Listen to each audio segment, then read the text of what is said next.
There's a name that echoes through the political echo chambers like a drumbeat, and it's not a name most people expected to rise to the prominence that it has: Charlie Kirk. Yeah, you know the guy, the man who spends more time in front of a camera than your average YouTuber and seems to be plugged into the pulse of American politics like an electric shock to the heart. But if you take a moment to pull back the curtain, it might hit you. Charlie Kirk's power isn't just because of what he says, it's about who's paying attention to him and why. It's not his rhetoric or polished speeches that make him a figure to reckon with.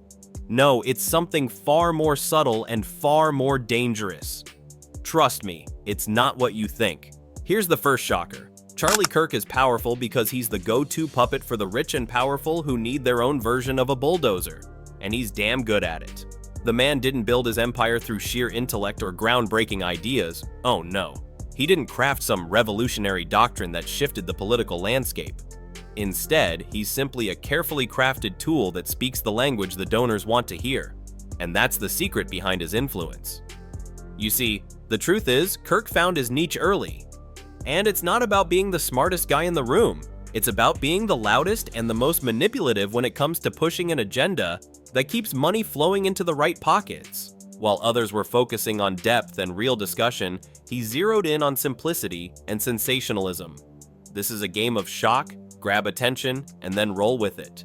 It's a branding exercise dressed up as political discourse, and Kirk has mastered it. But you might be thinking, so what, that's politics, right? Well, yes, but it's deeper than that, far deeper. See, the key to understanding Charlie Kirk's rise isn't just about marketing, it's about control. Control of the message, control of the audience, and control of the conversation. He's like the social media moguls, but without the million-dollar tech infrastructure. Instead, it's a puppet and string operation.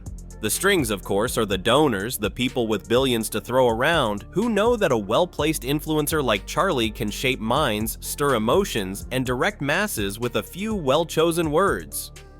If you can't see that happening in real time, then you've already been lulled into submission. There's something unsettling about Kirk's power. It's not the typical path to influence. He doesn't have the years of academic credentialing that most political figures have. He's not the sharpest tool in the shed when it comes to policy. You're not going to find him writing white papers on economics or healthcare anytime soon. But what he's got, that's what's lethal. He's got a direct pipeline to people who want to control the political narrative, and they need a guy like him to stir the pot, make noise, and keep things on a track that serves their interests. You ever hear the phrase, "keep it simple, stupid"? Well, Charlie took that advice and turned it into an art form. And it works, doesn't it? No deep dives into complex issues for him. Forget nuance, forget dissecting history. Charlie doesn't do that. He tells you exactly what you want to hear, in the simplest, most visceral way possible. And it's that simplicity, that reduction of politics to a bumper sticker, that's made him so effective. People want answers in bite-sized chunks, not paragraphs of policy proposals. They want villains to point at, scapegoats to blame, and Charlie, he's more than happy to hand them out. It's almost too easy to see why that works. Keep it basic, feed the rage, and cash in on the chaos. There's another side to this, and it's where things get uncomfortable. Charlie Kirk is powerful because he's more than just a talking head. He's a lightning rod for all the frustration, anger, and fears that have been bubbling under the surface of American politics. He's an amplifier, cranking the volume on the things people don't want to say out loud. And while many of us sit in the relative safety of our homes, shaking our heads at the latest outrage, Charlie is out there making sure every detail gets the full attention it deserves.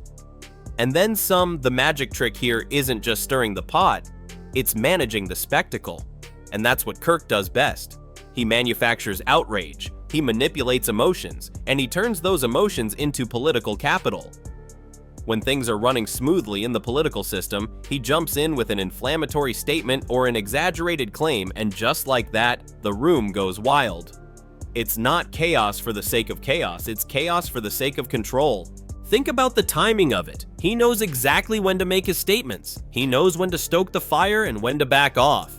He's not just making noise for noise's sake. This is a calculated move orchestrated for maximum impact. But don't think it's just him being clever. It's the millions of dollars in donations that fuel this machine. Behind him stands an army of backers with very specific goals. And all those goals point to one thing: control. And let's not sugarcoat it. His rise is a perfect example of what happens when you manage to create a media ecosystem around you. He's not just an influencer, he's the very embodiment of the modern media-driven politician. The social media algorithms love him. The media outlets that benefit from controversy love him, and so do his donors. It's a symbiotic relationship that's built on the constant creation of conflict. Because at the end of the day, that's where the power lies. It lies in making people feel like they're at war. Because when they're fighting, they're distracted. They're distracted from what really matters: who's making money, who's pulling the strings, and who's using the chaos to their advantage. Here's where it gets even more unnerving. Charlie's power isn't just political, it's cultural. He has tapped into a vein of discontent in a way that few others have. He doesn't just talk about issues, he frames them. He gives people a new lens to see the world, and that lens is often through a lens of suspicion, of us versus them. This is a branding exercise, but one with serious consequences. When you reframe the conversation like that, you not only win a political argument, you change the way people think about everything, from economics to ethics. And that's how you control the narrative. This isn't to say Charlie doesn't know how to work the media. He's a media-savvy operator. He's honed his skills, and he knows exactly how to turn a phrase to make a point. He can get under your skin, make you question everything you thought you knew, and leave you pondering your next move. But here's the thing. He doesn't care if you understand all the nuances. He doesn't care if you read between the lines. What he cares about is whether or not you're paying attention. Because if you are, then he's doing his job. And it doesn't matter if you agree with him or not. It only matters that you're engaged. Now here's the real kicker. Charlie Kirk's true power isn't just that he's the frontman for a rich political machine, it's that he's become the perfect foil for a divided country. He's the embodiment of the divide itself. And in a world where everything feels like it's splitting into two irreconcilable halves, he's the one pulling the strings on both sides. He's the one who knows exactly how to keep you on edge, just enough to make you keep watching, keep listening, keep reacting. So, what's the takeaway here? Charlie Kirk doesn't need to be a genius. He doesn't need to have original ideas. He doesn't need to be right. All he needs is to be loud. And all that noise, it's the engine of his power. Because at the end of the day, power doesn't come from facts, it comes from attention. And Charlie? He's got it in spades, and that's what makes him so dangerous. Because the people who really control things, the ones with all the money, the ones who make the rules, they don't need Charlie to be right, they need him to be heard. And as long as he's there, loud and clear, they'll keep using him like a marionette. You've been warned.